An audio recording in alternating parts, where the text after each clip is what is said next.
बांगलादेशमध्ये शेख हसीना यांचं सरकार कोसळून जेव्हापासून मोहम्मद युनूस यांचं अंतरिम सरकार आलं आहे तेव्हापासून बांगलादेश पाकिस्तानची मैत्री वाढू लागली आहे। परंतु बांगलादेश पाकची वाढती मैत्री भारतासाठी मोठा चिंतेचा विषय ठरला आहे। त्यातच आता बांगलादेश पाकच्या आणखी एका नव्या धोरणामुळे भारताच्या चिंतेत आणखी भर पडली आहे। आता बांगलादेशचे सैनिक पाकिस्तानी लष्कराकडून प्रशिक्षण घेणार आहेत अशी बातमी समोर आली आहे। त्यामुळे आज आपण बांगलादेशच्या या वाढत्या धार्मिक कट्टरतेसोबत आणि पाकिस्तान सोबतच्या वाढत्या मैत्रीबाबत चर्चा करणार आहोत। नमस्कार, मी निकिता पाटील आणि तुम्ही पाहताय रुतम मराठी। खरं तर पाकिस्तान आणि बांगलादेश हे दोन्ही देश मुस्लिम बहुल देश आहेत।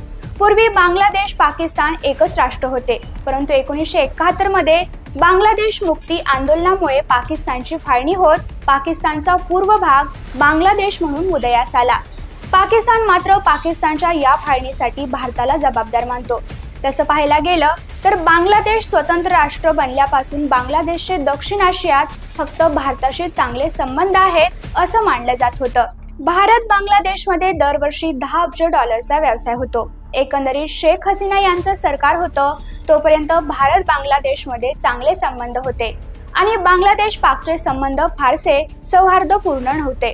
परंतु बांगलादेशमध्ये सप्टेंबरमध्ये अंतरिम सरकार स्थापन झाल्यापासून बांगलादेश आणि पाकचे संबंध सुधारत असल्याचं चित्र आहे।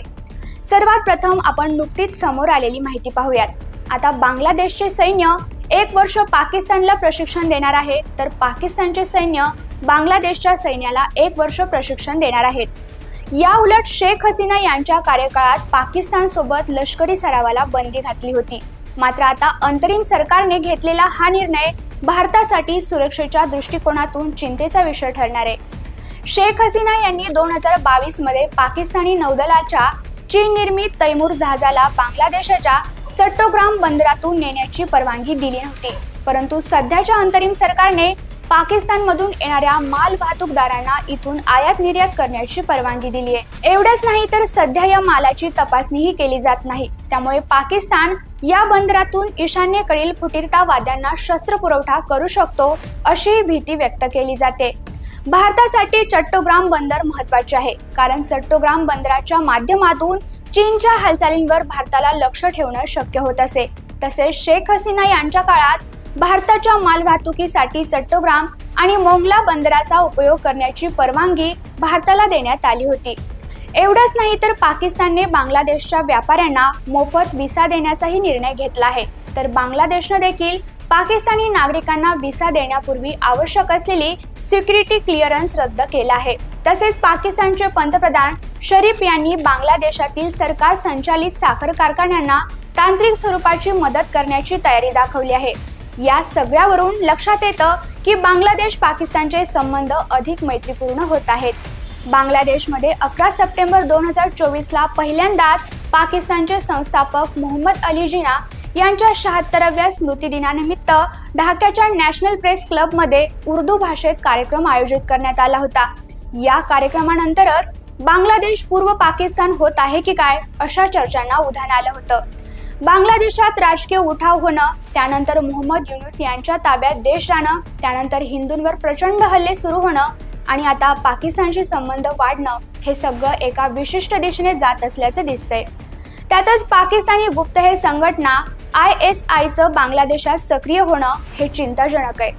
1971च्या स्वातंत्र्य युद्धात पाकिस्तानच्या लष्करानं अनेक बंगाली लोकांची हत्या केली होती, तसेच हजारो बंगाली महिलांवर बलात्कार केले होते।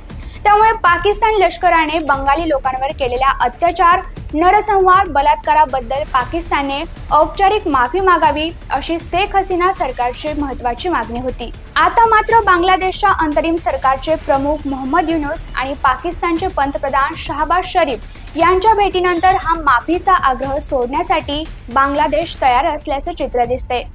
बांगलादेशला आता पाकिस्तानशी सामरिक करार अधिक महत्त्वाचा वाटू लागलाय असं देखील म्हटलं जाते। शेख हसीना यांनी पाकिस्तानने माफी मागितली नाही म्हणून 2015 मध्ये पाकिस्तानी विद्यार्थ्यांना ढाका विद्यापीठात प्रवेश न देण्याचा निर्णय घेतला होता। मात्र आता तो निर्णय विद्यापीठाच्या सिनेटनं शिथिल केला आहे। सरकारच्या मंजुरीशिवाय असे निर्णय विद्यापीठाला घेणं शक्य नाही असं कारण विद्यापीठाने दिलंय। आणखी एक महत्त्वाची बाब म्हणजे पाकिस्तानचे पंतप्रधान शहबाज शरीफ यांनी युनूस यांना पाकिस्तानचा दौरा करण्याचं निमंत्रणही दिलं आहे। त्यामुळे आता युनूस यांनी पाकिस्तान दौरा केल्यास या दोन देशांमध्ये आणखी महत्त्वपूर्ण करार होण्याची शक्यता आहे। बांगलादेश पाकिस्तानचे संबंध सुधारू लागताच बांगलादेशमधील हिंदू आणखी अडचणीत येऊ लागले आहेत। बांगलादेशमध्ये गेल्या काही दिवसात हिंदूंवरील हिंसाचाराच्या अनेक घटना घडल्या आहेत। तेथील हिंदू नागरिकांना टार्गेट केले जात असल्याचे चित्र सध्या बांगलादेशमध्ये आहे। तसेच इस्कॉनचे एक संत चिन्मय कृष्णदास यांनाही देशद्रोहाच्या खोट्या आरोपाखाली अटक करण्यात आली आहे। चिन्मय कृष्णदास यांची केस लढवू नये म्हणून तेथील हिंदू वकिलांवर दबाव टाकला जात आहे। एवढंच नाही तर त्या वकिलांवर जीवघेणा हल्लाही झाल्याचं साऱ्या जगानं पाहिलं आहे। बांगलादेशाने भारताविरोधी भूमिका घेतल्यामुळे आणि त्यातही हिंदू विरोधी भूमिका घेतल्यामुळे पाकिस्तान आणि बांगलादेश यांच्यातील संबंध चांगले झाले आहेत का, असा प्रश्न आता या निमित्ताने उपस्थित होतोय। पूर्वी भारत बांगलादेश सीमेवरून लोक सहजपणे ये जा करू शकत होते। आता दोन्ही देशाच्या सीमेवर कडक सुरक्षा व्यवस्था करण्यात आल्याने परिस्थिती थोडी बदलली आहे। बांगलादेशमधील लोक पूर्वी भारतातील कोलकात्यामधील मार्केटमध्ये खरेदीसाठी येत असायचे, आता मात्र हे लोक येताना दिसत नाहीत। एकंदरीत बांगलादेश पाकची वाढती मैत्री भारतासाठी आणि भारताच्या सुरक्षेसाठी मोठं आव्हान ठरू शकते। बांगलादेश पाकच्या वाढत्या मैत्रीबद्दल तुम्हाला काय वाटतं? तुमचं उत्तर कमेंटमध्ये नक्की कळवा आणि अशाच नवनवीन माहितीसाठी वृत्तम मराठीला आता सबस्क्राईब करा।